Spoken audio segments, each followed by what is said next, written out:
Welcome to the New Books Network. Hello and welcome back to the New Books Network. I'm your host, David James Gonzalez, and I'm pleased to be speaking with Carly Goodman, author of Dreamland, America's Immigration Lottery in an Age of Restriction, published by the University of North Carolina Press in 2023. Carly Goodman is a public historian and author of Dreamland. She is a senior editor for Made by History at Time Magazine, previously at the Washington Post, and is a consultant on the reimagined National Immigration Museum at Ellis Island. Hello, Carly, and welcome to the New Books Network. Hello, thank you so much for having me.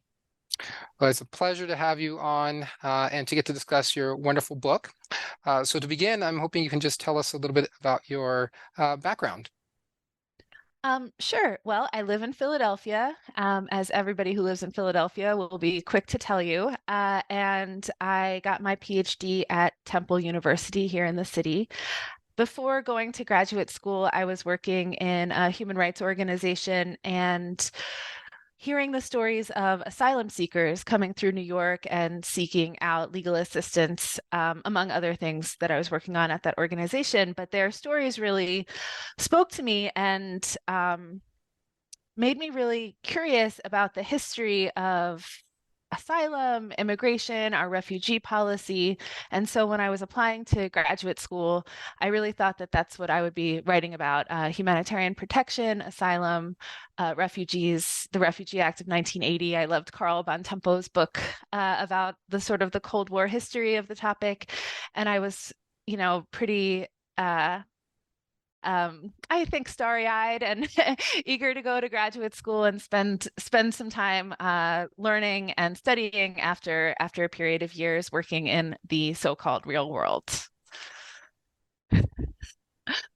So let's see. I got to Temple and decided to, I think we'll talk about sort of how I moved away from what I had intended to study, which I'm told means that you're a really good graduate student, that what comes out should be really different from what goes in. And we can talk about how that led me to the book, but I was always interested in sort of bridging the worlds and not losing sight of the real world implications of historical research and stories. So as I finished, I was a public fellow at American Friends Service Committee, which is a Quaker social justice organization here based in Philadelphia, but also working around the country and around the world. So I had this really cool fellowship doing communication stuff and trying to figure out what I as a historian and as a PhD could bring to that work and to bring to the activists and organizers sort of on the front lines. After that, I spent some time as a visiting assistant professor at LaSalle University, teaching all kinds of classes and working on my book. And I also took on this role editing Made by History, which was then at the Washington Post, working with some other editors where we really work with scholars at all stages of their career to help them translate their research and insights to a broader, non-scholarly, non-academic audience. So I've had the opportunity to work with hundreds, if not, could it be thousands of people writing sort of short form 1,000, 1,200 word pieces, putting the headline news of our world into historical context and bringing their own scholarly insights to bear on the issues that we all face for really ordinary people. I mean, we're all ordinary people, so that's not really a category, but just for people who don't have a lot of time or the professional obligation to be reading scholarly monographs and articles. And so that's been just an education and also an amazing opportunity to collaborate with people and to really, I sometimes say that editing is my love language because I find it is such a pleasure to be able to really engage deeply with someone's work, to really, we move fast in online publishing, but to really get to ask people to sharpen their ideas and to push and to see how good we can make a given piece. I'm sure I've done things since then. Yes, I worked at Nationalities Service Center. Yes, I worked at Nationalities Service Center here in Philly, a 100-year-old immigrant services agency here in the city of Philadelphia. And then most recently, I've been working on developing some of the historical content for a reimagined National Immigration Museum at Ellis Island, which has been a really fascinating opportunity to do a big public history project, engaging with multiple stakeholders and thinking about what kinds of stories we can tell about recent immigration that will engage visitors and perhaps push us to imagine new possibilities. Yeah, thank you for all of that. I mean, I'm really fascinated by your work in the nonprofit sector and how that leads you right into historical study and scholarship and as a profession. Also, I'm just a big fan of the Made by History series. I think the work is incredibly important. I've created assignments in my classrooms here, college classrooms, to try to get students to model that type of writing, to take what they're learning in the classroom, right, and translate it, if you will, or find a contemporary issue where they can use that knowledge and put it to work, right? And starting to practice, I feel, in writing a genre that, or in a style that I think is, perhaps much more accessible. I don't know if that's the right word, but it has a much broader audience, right? I think translates better, I think, outside of just, training students to do the type of work we do, which I think is incredibly valid. Like the methodology of history, I think is incredibly valid. But I like all the different ways, right? And I appreciate particularly, again, this series because of it. It illustrates a way that we can use that type of training, right? Knowledge and style, and just, reach a much broader audience. So just Yeah. kudos to that work. It really starts with investment, in historical research and methods. So there's no such thing as made by history if there's no historical profession to sustain it. But I do think that it has perhaps some great applications in the classroom, because a lot of the time you really have to have a mastery of a topic, right, to write an op-ed, and to write, even if you're writing in sort of simplistic sentences, you're writing a simple, clear narrative. That's always what we're going for, is not to lose nuance, but clarity. Mhm. And that takes incredible knowledge base. And so if we can help students to kind of become owners of their knowledge and to recognize their own expertise, to say like, oh, you've gone off and you've done research, something that I don't know. It's time for you to figure out ways to share that. How would you explain this to your brother? How would you explain this to your friends? I think that it does offer a model for that kind of communication. And so I'm really always so heartened to hear that it has utility. Certainly it does. Well, speaking of expertise, let's talk about your book and this topic, which I was immediately fascinated by just the title of the book when it probably popped up on a catalog or email that was sent to me in some ways, right? As being someone that's studied immigration history and teaches it, right? I'm always on the lookout for new scholarship. But your book signaled a program, a policy that I actually wasn't aware of, and that's this lottery program. So will you tell us a bit about how you found out about the immigration visa lottery program, and how that led eventually to this book? Sure. And I think, I've been giving papers and talking about the lottery for a lot of years now. And almost every time I do, I'll encounter somebody who sort of says, oh, I'd never heard of this, but I heard you talk about it. And then all of a sudden I met a taxi driver who'd won the lottery. My cousin's friend came to university and they had won the lottery. So you start to see it everywhere once you know about its existence. But I too had no idea what it was. I think I had mentioned that I had some familiarity with some elements of our immigration system. When I started graduate school, I was thinking about forms of humanitarian protection, our refugee resettlement program, access to asylum. Those were some of the things that I was hoping to historicize and to study. But I was traveling in West Africa. I was without a smartphone. I think it was 2011. Some people might have had smartphones. I certainly did not have one yet. So I can have some nostalgia for that period of time in my life. But I was stopping at internet cafes on my travels to set up logistics, stay in touch with people back home. And a lot of the people at the cafes were looking at the Department of State website, the United States Department of State website, at the computer down from me, in Cape Coast or Accra in Ghana. And I sort of looked to my partner, my husband. He would become my husband. We were traveling together. He's an immigration guy, an immigration law guy. And I was like, what is this? He's like, oh, I don't really know. They were looking for information about this diversity visa lottery, a program that really has immense importance for people in a lot of countries around the world because it represents one of the only ways they might ever legally migrate to the United States. So it is really a big deal. Millions of people enter this lottery every year. A lot of people know about it, even if they don't enter the lottery. And yet, here in the United States, for most of its existence, it really has flown under the radar. So I thought that was just interesting, right? Like that's a kernel of something, that there's this thing that is part of US policy that looks totally different from outside the United States from within it. So that was sort of the kernel of the book.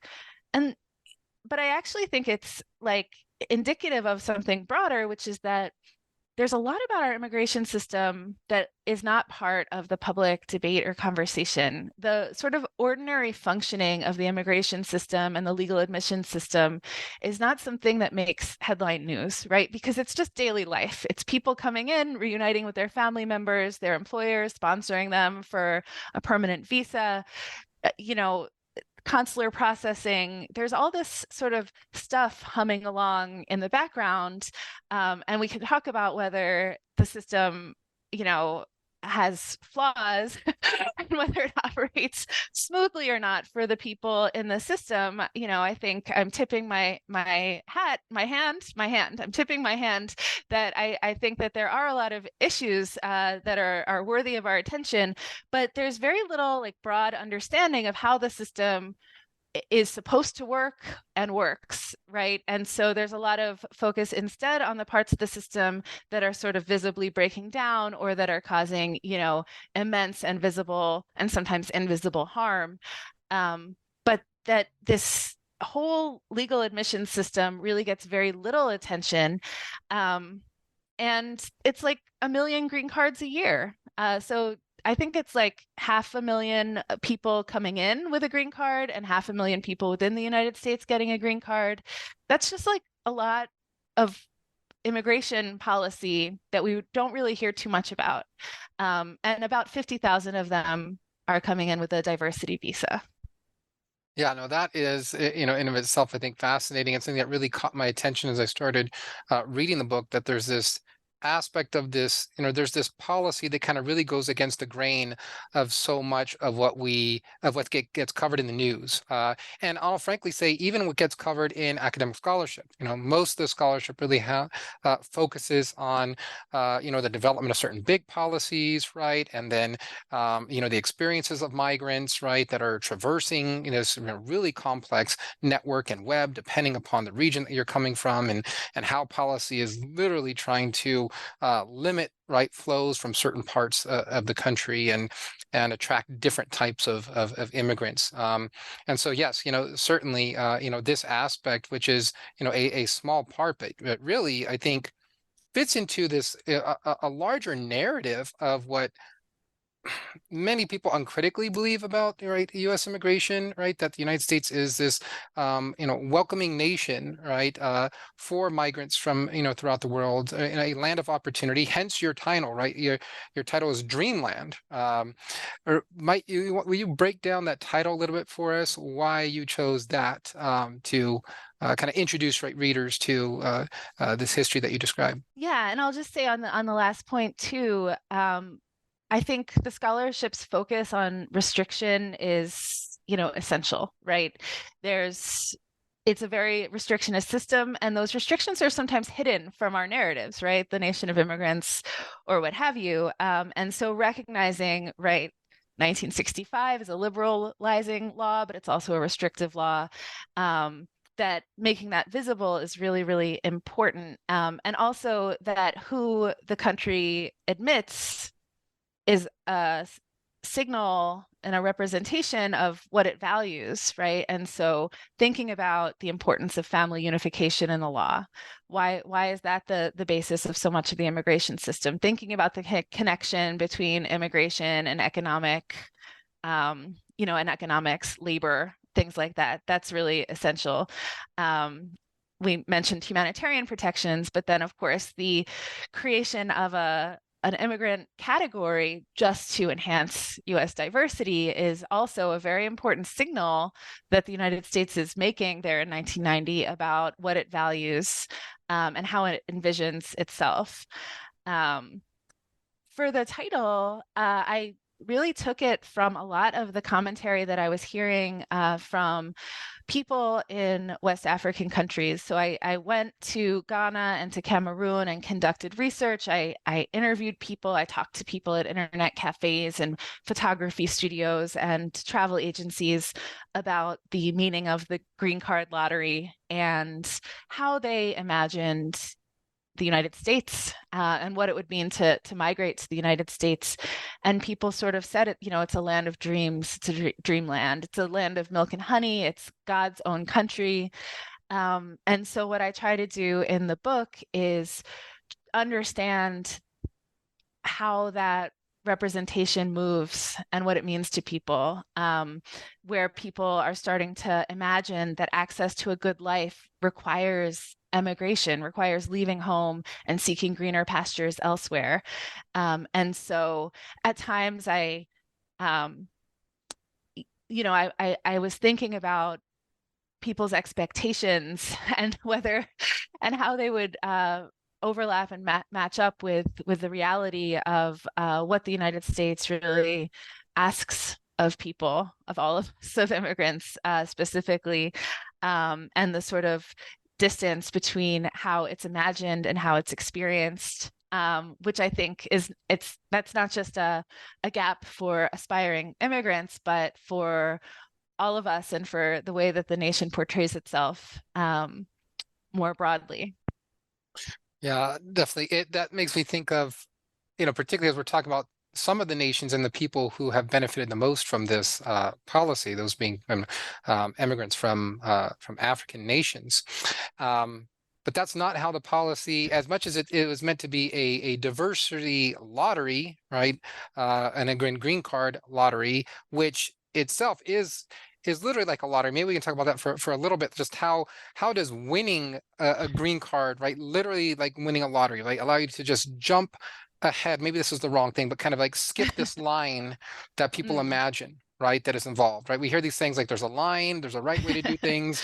There's other people that talk about like for some regions, right? There just is no line, there is no process, but in I think the lottery, right, is really the apt phrase to describe what this is, and getting one, right, truly is like winning the lotteries that maybe many of us think of, where you win millions of dollars, right? Well, this is one of the most interesting things about it, right? I learned that there's this green card lottery where the United States is allocating immigrant visas to people based on what? Chance? Play a game of chance?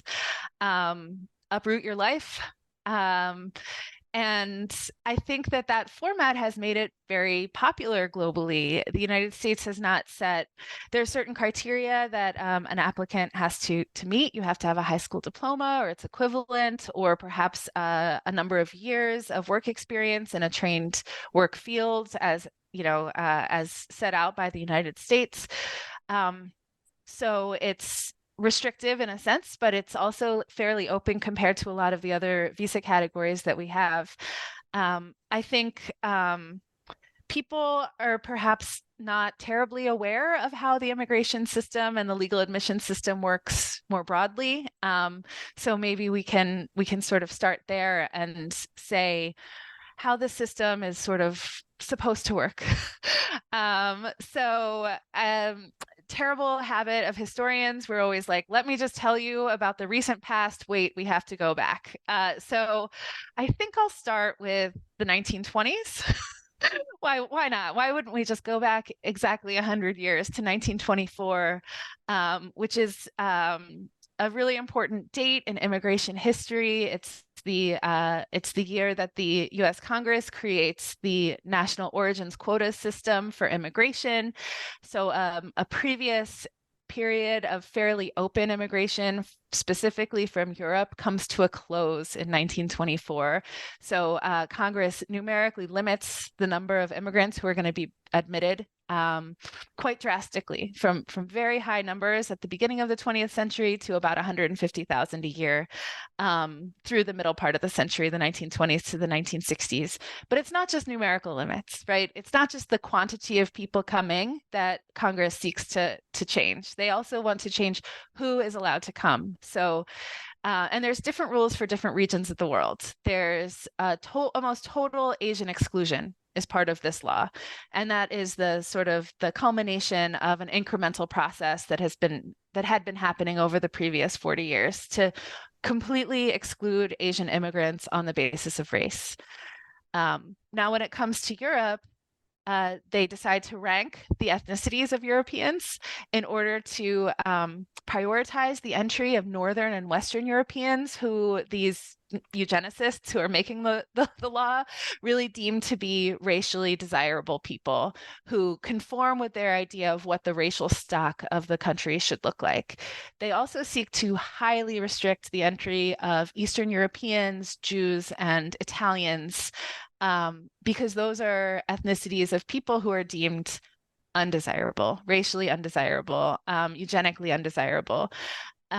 And those were the people who were coming in those early decades of the 20th century. So it's really an astounding act that they do in 1924. And actually, we live in its shadow ever since, because it's really become common sense that a nation should restrict immigration numerically and according to whatever criteria it wants to set out. That's also the root of things like the formation of the Border Patrol to enforce new immigration laws, as well as a system of consular processing so that people have to get a visa before they can travel, which is sort of a new requirement for people. That system is in place until 1965, with some cracks along the way.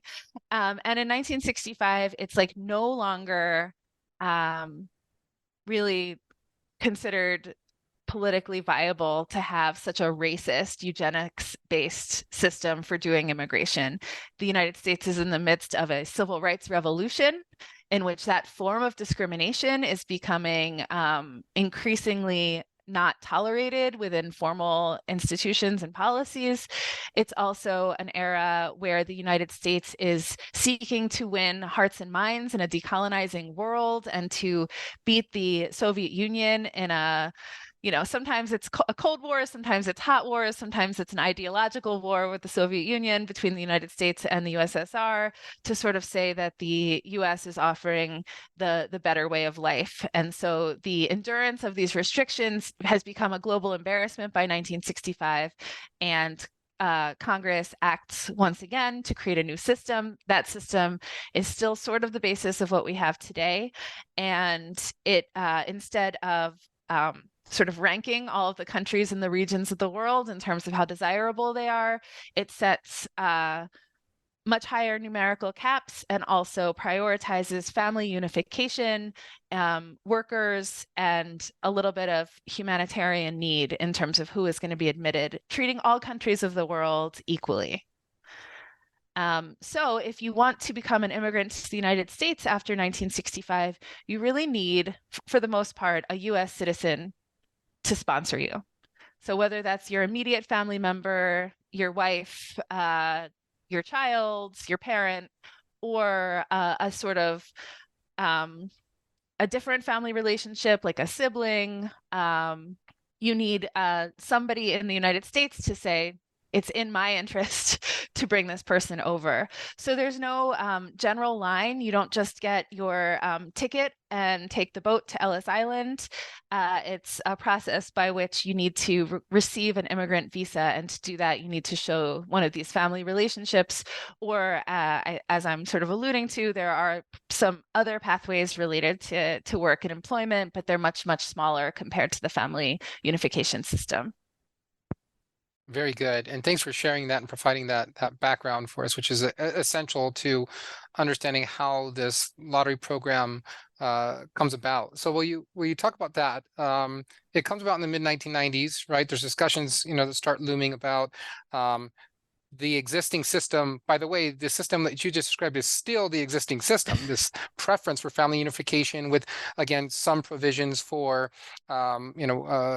worker programs, worker visas, right, student visas, other types of things that are more limited.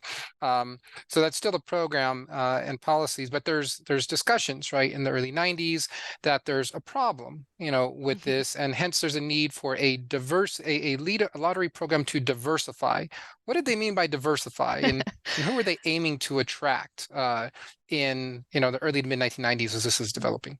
Yeah, well, actually, I'm going to take you back to the 1980s and say that, actually, let me go back to 65, because what I've described is still a very restrictive system, but it's been liberalized compared to the 1920s. One thing that it does is it imposes new limits on Western Hemisphere immigration, and that becomes really, really important in immigration politics and policy, because access to legal immigration pathways for Mexican immigrants specifically are really, really curtailed as a result of that 65 Act, as well as the end of the Bracero guest worker program in 1964.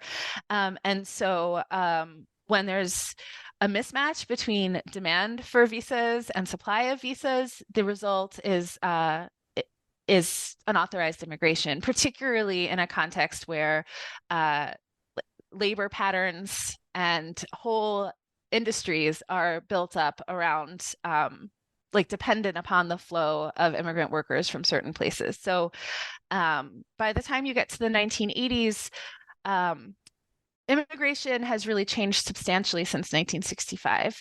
It's changed in a few ways. There's a new focus on this sort of budding policy problem of undocumented immigration. And so that is going to occupy policymakers during the decade, where they're trying to sort of figure out what's going on. How do we address this problem? Is it just punishing people? Do we allow people to regularize their status and stay? How are we going to, get the system under control in that way? But another issue is that the legal admission system that was created in 65 has not, as some of the policymakers sort of promised, maintained the same demographics of immigration as there were in the 1950s and early 1960s. By the 1980s, 80% of immigrants are coming from Latin American and Asian countries, which is a really strong reversal from how things were in the 1950s under that very restrictive system. Now, that's in part because of the changes in the immigration policy and who is allowed to be admitted in. It's also a result of U.S. foreign policy, changing geopolitics, U.S. wars in Asia. It intersects with a changing approach to refugee resettlement and admissions. So there's all these things happening. But what policymakers are noticing is that, immigration really has grown a lot more diverse. It's almost entirely Asian and Latin American. There's very few Europeans coming anymore. And what's more, there's hold on. Let me pause my story. Can I just pause? I don't know where we are in time. You can make a note because I'm gonna tell you the story now. Okay. So those two issues, the changing demographics of immigration and the new political problem of undocumented immigration, really intersect in the mid 1980s, when a group of unauthorized Irish immigrants becomes really concerned and activated. there's a cohort of people who have to leave Ireland in the early 1980s. And what they do, what a lot of people have done historically, there's an economic problem in their country, they move somewhere else where they have better opportunities. Now, the problem for these undocumented Irish immigrants is that they can't access visas. They don't have US family members to sponsor them. It's not like the system that had admitted them previously, right? So it's not like the mid-19th century when so many Irish people were coming to the United States. And it's not even like the 1950s when the Irish had a really healthy and robust immigrant quota because they were one of the favored groups under the National Origins Quotas Act. In fact, there's almost no way for them to come as independent immigrants without someone to sponsor them or someone to sort of say, I need to be reunited with these people. So what a lot of people do is they get visitors visas, tourist visas, student visas, they come. And then when those visas expire, they stay. They stay because there's no opportunities for them back home. And they're finding ways to make a living and to survive here in the United States. As I write about in the book, they are experiencing this not only as precarity, but also it's in the midst of this conversation about the problem of undocumented immigration. So there's more and more sort of scrutiny on people's immigration status. There's people really taking a second look at work authorization documents, social security numbers, things like that. And so they become caught up in this attention to undocumented immigration that they don't really think should apply to people like them. And so they organize and begin to lobby for policy solutions, right? The problem of undocumented immigration is a policy problem. It's a lack of access to visas. What's the solution to that problem? Well, the United States government has found a lot of different solutions, such as detention, deportation, and surveillance and human misery. But another solution to this problem is the allocation of more visas. So they go to Congress and they argue that there should be access to visas for people like them, hardworking people, people who, just like their ancestors, just like the Irish immigrants who helped build the country, just want to come and do their part and integrate into American society. And after all, look at all the Irish surnames, look at all the Irish pubs, look at the traces left by Irish immigrants on the culture. Shouldn't there be a place for them? And so they wind up going through a lot of different kinds of arguments, which I talk about in the book, a lot of sort of policy proposals, some short-term lotteries, some short-term visa programs, but where they really have success in embedding this idea into the permanent legal admission system is with the idea of diversity. And they say one of the ways they frame that diversity and really appeal to some reactionary forces is to say, look at how the immigration stream has become so Asian and Latin American. That's because of the family system. What about people who don't have family members who can sponsor them? What about people who are shut out and excluded from that system? What if you admitted independent immigrants in order to diversify the immigration stream, to make it marginally less Asian and Latin American, by facilitating the immigration of people like us, people who are Irish, people who are European, people who are shut out by this family system and have no way in, who, if we admit people like this, will not only sort of whiten the immigration stream and sort of push back against sort of forces of demographic change that a lot of people are finding uncomfortable, but also admitting people without these family ties is a way of ensuring that people who are coming have to adapt to mainstream American life. There's concern from Senator Alan Simpson, a Republican from Wyoming. He's talking about the way that Spanish-speaking immigrants are forming these enclaves. And obviously not even just immigrants, Spanish-speaking Americans, right? That he's looking around and he's seeing the concentration of new communities of people who are Spanish speakers and saying, well, this threatens to balkanize us, right? This threatens to, well, that might be an anachronism. This threatens to to be a form of separatism, and we might see the sort of unity of the American project break apart. But if you have people coming in, not only English speakers, but hey, non-Spanish speakers generally, right? Then everybody has to adapt to the way that things are, to the mainstream, to a majority white Anglo country, and so that is certainly part of the reasoning behind this diversity, this push for diversity, which I think is really interesting, given how we're in another moment where diversity is sort of a buzzword and, topic of concern. But they see diversity as a way of sort of ensuring this nation of immigrants models in which people will have to adapt to the mainstream. Yeah, certainly. And it's actually amazingly quite consistent, right? Isn't it? With the racial fears that had, always kind of been this undertone, and not necessarily, as you mentioned, in 24, it wasn't an undertone, it was explicitly racist policy. But even I'm thinking of the reforms in in the 50s and the 60s, right?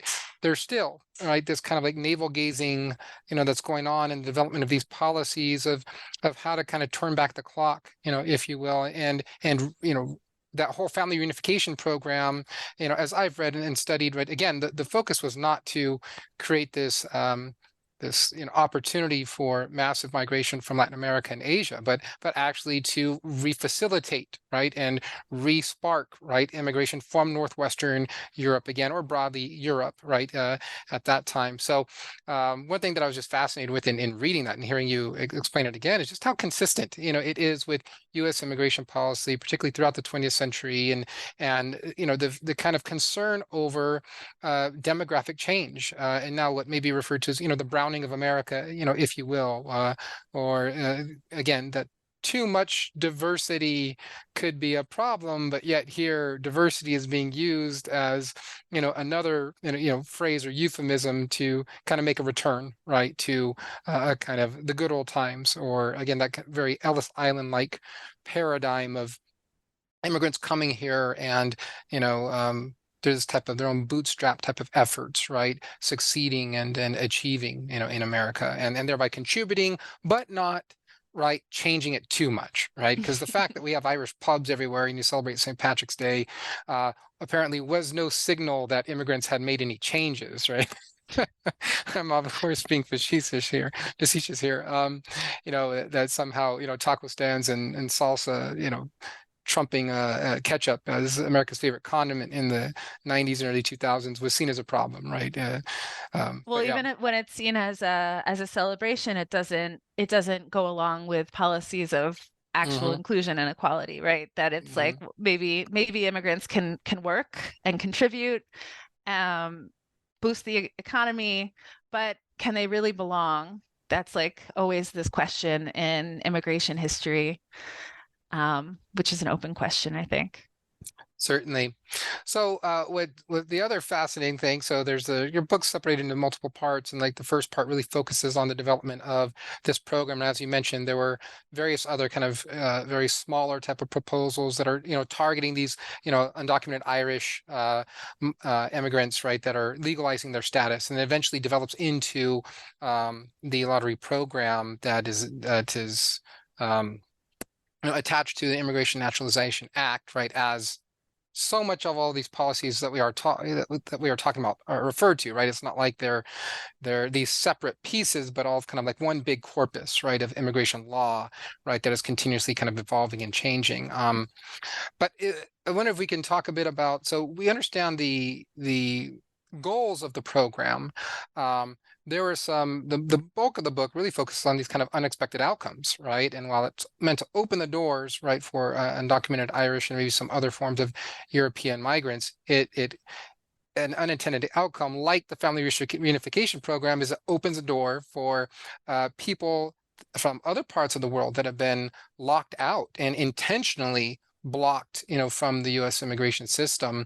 We talk about those people, those countries, and how they recognize this opportunity and start using the program for the means that we've already kind of alluded to, right, as a pathway to African migration. Yeah, so the permanent lottery is part of the Immigration Act of 1990, and the first summer that the lottery is operating, this permanent lottery is in June of 1994 to distribute green cards for fiscal year 1995, which means actually that I'm not sure when this episode will drop, but in May of 2024, the people who entered the lottery last spring will go and see if they've won. It'll be the 30th year of its operation. So I'd say 30 years of operation is worthy of a history, even though it's fairly recent history, and some of us have lived memories of some of these years.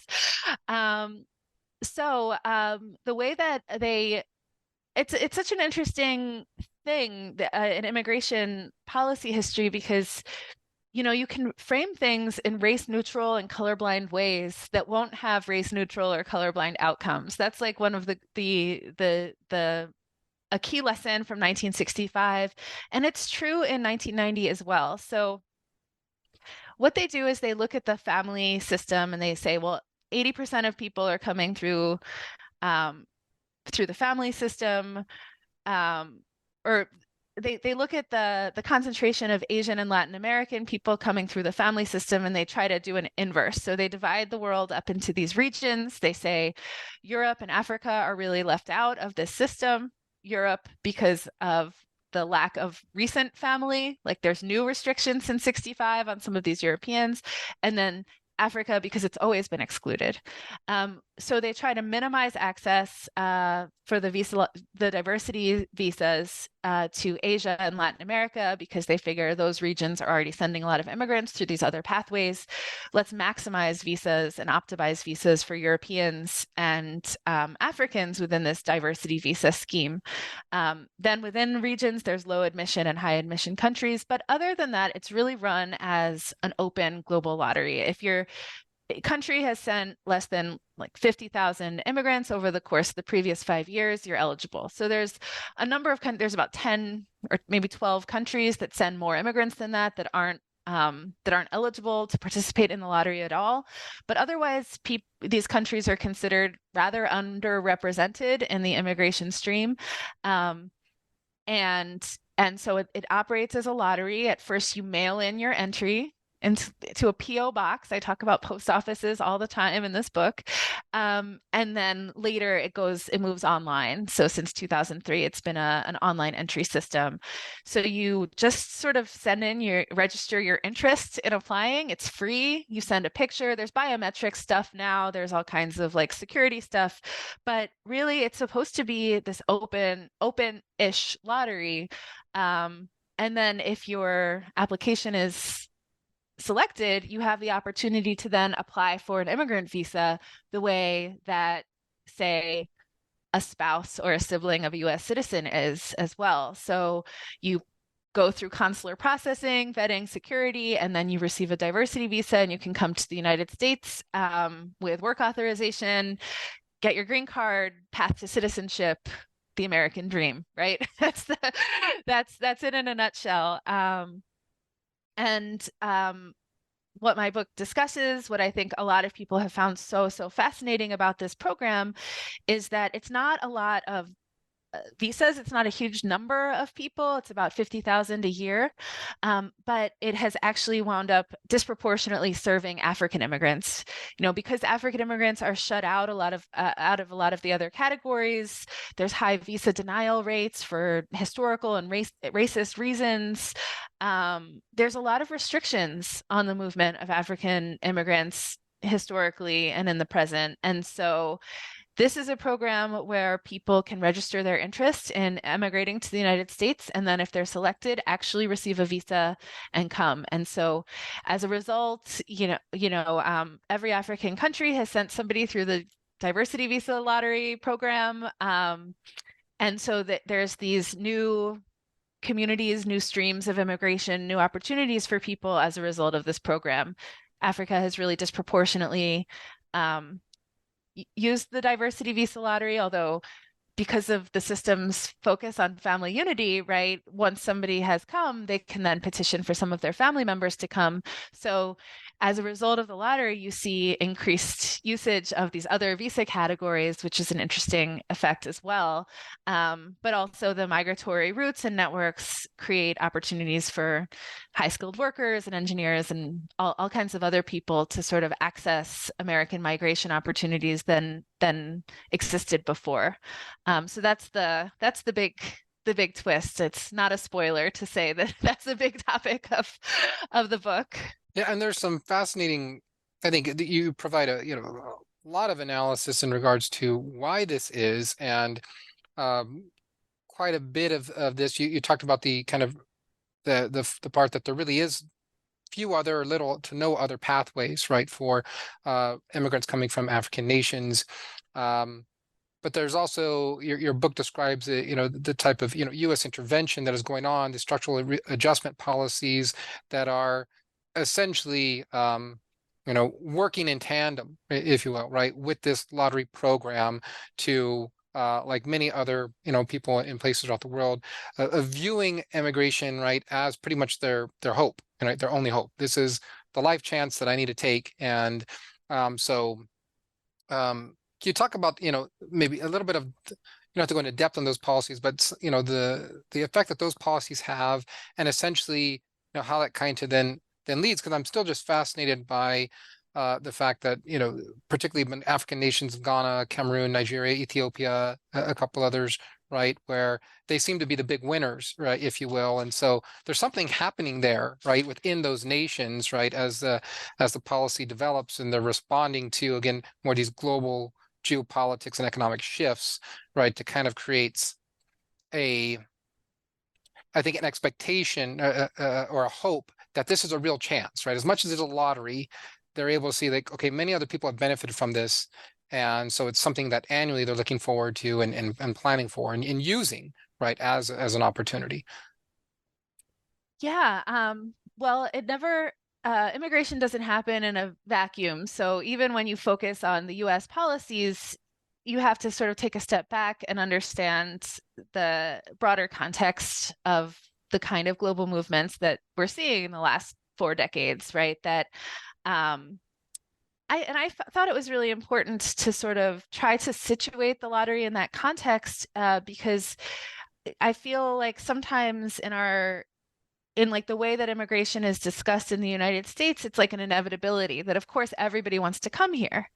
And actually so many Americans are born and grow up never even considering that they might have to move to another country in order to live a good life, right? So I find that that it sort of echoes the structural inequality in the world, that the United States is a powerful and wealthy nation, and that power and wealth is sometimes achieved at the expense of other places, that sometimes places where it has a very powerful footprint. So I am really interested in the fact that the lottery shows up in people's lives in this time of, in some cases, really deep privation. The countries that I write about are all countries that gained their independence from European empires, and post-independence leaders really had a lot of plans for what kind of countries these countries were going to be, what services states were going to owe their citizens, what it would mean to be Ghanaian or Nigerian or Cameroonian in the world.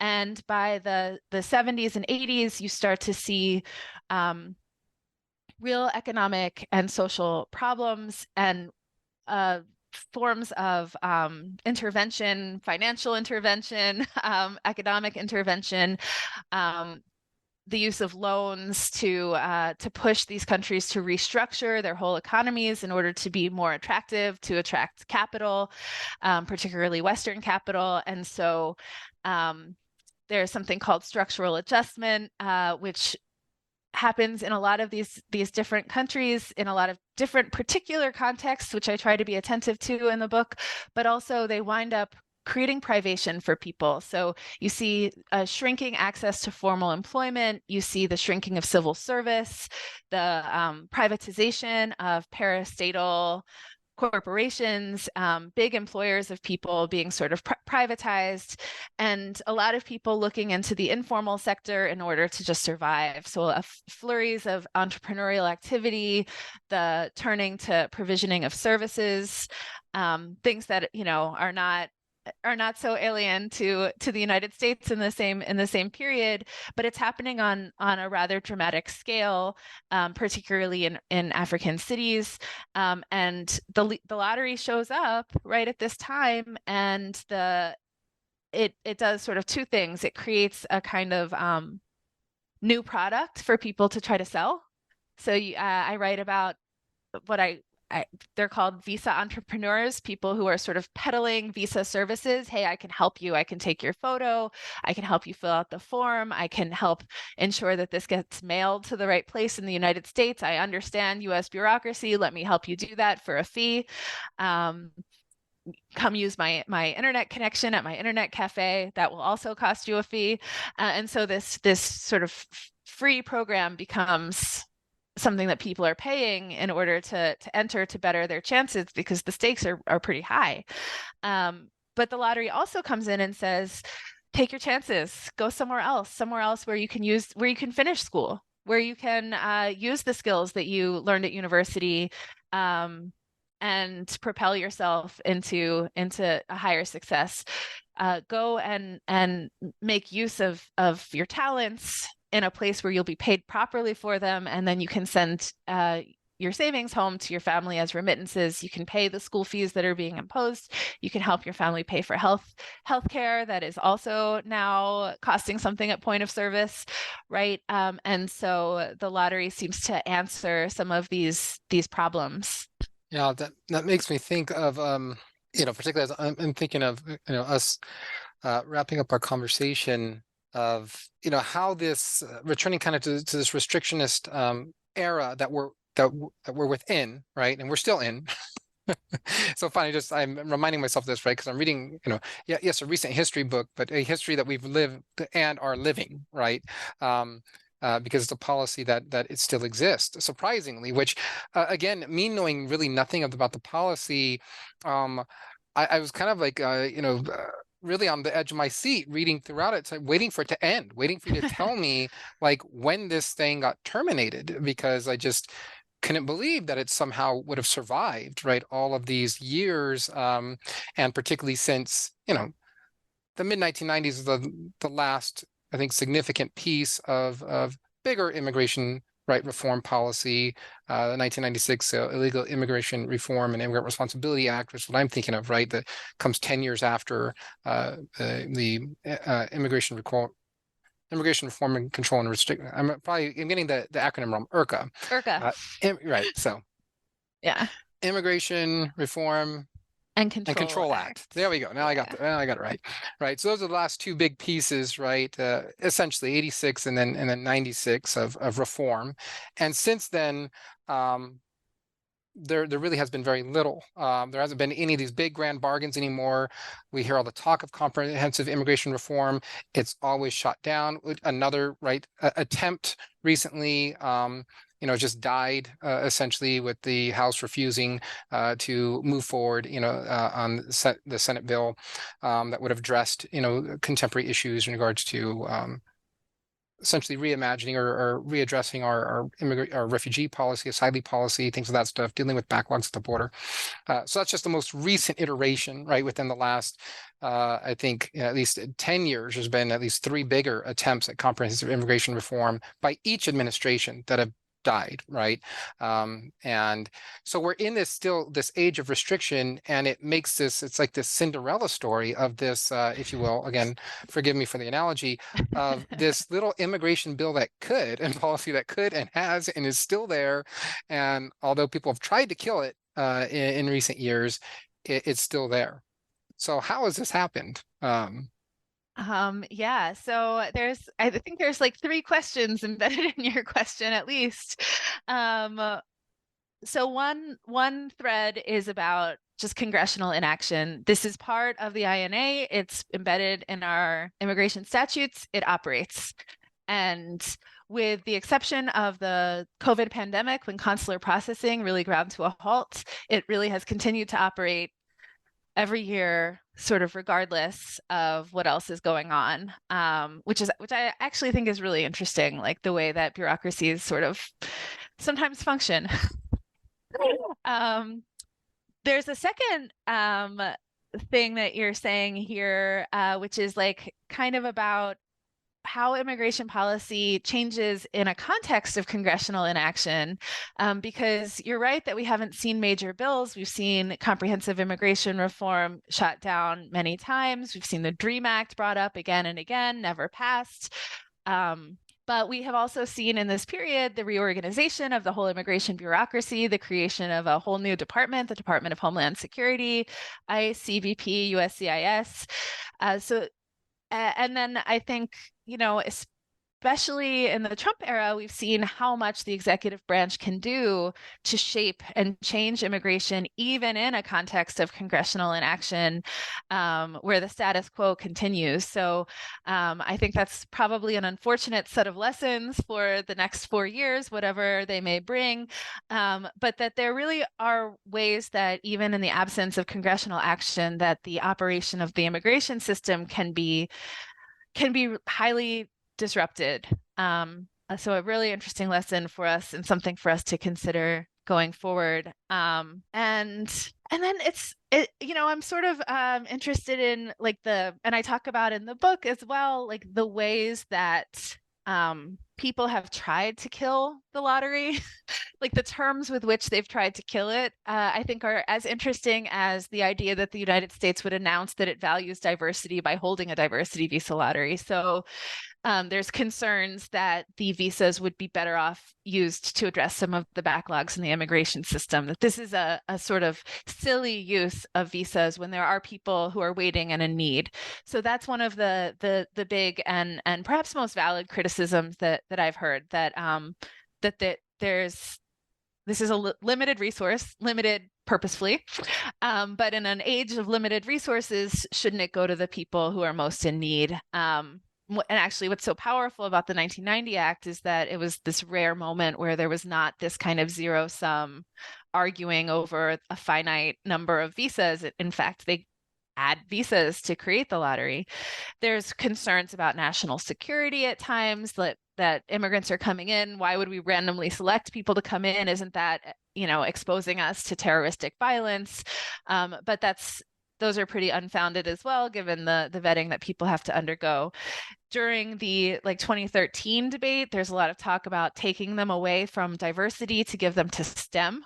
And anyone who works in a university knows that there's been an obsession with STEM as if it's the only form of knowledge or the only kind of job that matters. But it points to that kind of technocracy kind of approach, that this is not rational, it should be more rational, we need more STEM, never mind what the job market is for people with engineering degrees or computer science degrees, or the state of our tech industry. I think just the last thing I want to get to in this saga of how people have tried to undermine the diversity visa lottery is that it took a long time for anyone to sort of come out with an affirmative argument for it, because it has this sort of weird history where it's these Irish people and diversity means white people. And it was kind of people sort of said at the time, this is just blatant pandering to these Irish Americans. Is this really necessary for us? And even in all these arguments about what would make the better use, more rational use of these visas, it's really around 2013, during that comprehensive immigration reform fight, that you start to see people coming out and saying, actually, it's important to retain this lottery because it's one of the major pathways for African immigrants. And it serves African immigrants specifically. Yes, African immigrants can come with STEM visas. Yes, African immigrants can come with families, but this is a form of visa that prioritized the entry of people who were long shut out of this system. And it has worked, right? People have come, they have built lives, they have contributed their talents, their children can go to school and to college and build better futures. Remittances have helped communities survive during times of economic downturn. Like, this is a good thing. And also, we shouldn't give up a pathway that enables a future with Black immigration in it. And I found this really powerful. And those arguments were then revived again after former President Trump tried to call for the lottery to be completely shut down. Sort of people saying, wait a second, by trying to eliminate this visa category, this isn't just a technical conversation, right? This isn't a conversation, it's race neutral, right? It happens in these colorblind terms. It's just one type of visa substituted for another. But we know what the impact of this will be. The impact will be to curtail Black immigration to the United States. And in fact, in the person of Trump, it becomes very evident, right, that that's the purpose of trying to shut down this lottery thing. And I find it very powerful that people should speak out in defense of a future when there's so much work to do about helping people who are already here, helping people live more dignified lives by getting them the status that they should have, that we should give them, right? That getting people out of detention, getting people off of deportation flights, all of that is incredibly pressing life or death stuff. But to sort of say, but we also need to imagine that we're a country that has a future with Black immigration in it, I think is really powerful. Yeah, no, I agree. I'll say, and while this isn't the purpose of historical scholarship, I mean, I love a good story. I think this is one of the things that drew me to this method, of scientific inquiry, if you will, and study. That of I've learned so much, and I love all there's so much great scholarship that is coming out that has really transformed me as I've been on my own journey of learning about the U.S. immigration history. I don't know, over the past decade and a half or so, whatever it's been. But your book, actually it's one of the few that's left me hopeful, right? I mean, and I know it's not the intent of it necessarily, but it's just like I just can't help but like just want to cheer this little policy on and hope that it does continue, and it's still in place. And yes, like for the reasons that you've kind of said, it while it was diversity was used in a different way, right, to create this policy and get it passed. I mean, to seeing this outcome, these unintended outcomes are things that I really just can't help but seeing this kind of positive story, right? That sheds light on again, people historically, intentionally blocked out from a process of emigrating to the United States and thereby contributing. So in that way, as much as so much of my my own teaching and some of my writing aims, like yours and so many others, to really complicate this picture and break down these myths and these ideas about America as this again nation of immigrants and things of all that sort that really does whitewash our history. It's this this type of policy and the narrative that you bring about is, I don't know, I just can't help but feel a little hopeful. It's one of the little hopeful pieces of policy that I have. Like when I kind of look to it and I'm imagining the future, right, and discussing with other scholars like yourself or students and trying to imagine a better pathway forward. This lottery system is one of the few things, I'll just say again, that just makes me smile, right? And makes me feel good in some way. And I can't exactly maybe pin why that is, but it does. It makes me feel that way. Well, I tried to make it not unrelentingly depressing. And I'm glad that you got hope out of it, because I think hope is in there, but there's also a lot of heartbreak. And that ambivalence is something that I think I wondered if I should keep in the book. But I couldn't do it any other way. Because I have both of those things. I think it's it's a story that shows us what can happen if we get out of our own way, right? That we don't actually need to try to select for the best and the brightest. We don't need to try to engineer the system that, like, just allowing for to whatever extent we can, the more free movement of people is just going to be more beneficial. And so I don't think it's a perfect policy. We have it's a very highly restrictive system, and things are not looking so great for the near future. But it is a story that tells us that if we can move towards more open and more inclusive ways of thinking about this issue, that there are real benefits to doing that. And maybe I'll just leave it there. No, I appreciate that. I think there's a strong amount of, I think, of agency that's within here, although that may be, again, these are my words rather than I think yours that I see. That's something that draws me to studying the past. I love, I really do use that word intentionally. I love seeing how ordinary people really just make the most out of an opportunity, even opportunities that weren't meant for them. I think that's maybe where I get my hope, right? It's not necessarily in this policy and how it was necessarily created, but more of the outcome and how people, particularly African migrants and others, right, have made this their own and made it work, as much as rightly you say, right, it continues to have its limits. So well, thank you. Migration, yeah, I'm sorry, I don't mean to No, interrupt go you. ahead. But yeah, migration is such an act of hope, Yeah. right? To walk to a new land, just to in the faith that that you can build a better life for yourself and your children. It's so powerful, and I think that sometimes that's why states are so intent on crushing it, right? Because each of us has real power in this world, and that's really scary. Well, Carly, thanks again for coming onto the New Books Network and sharing your wonderful book, Dreamland, America's Immigration Lottery in an Age of Restriction with us. It's been a pleasure. Thank you so much.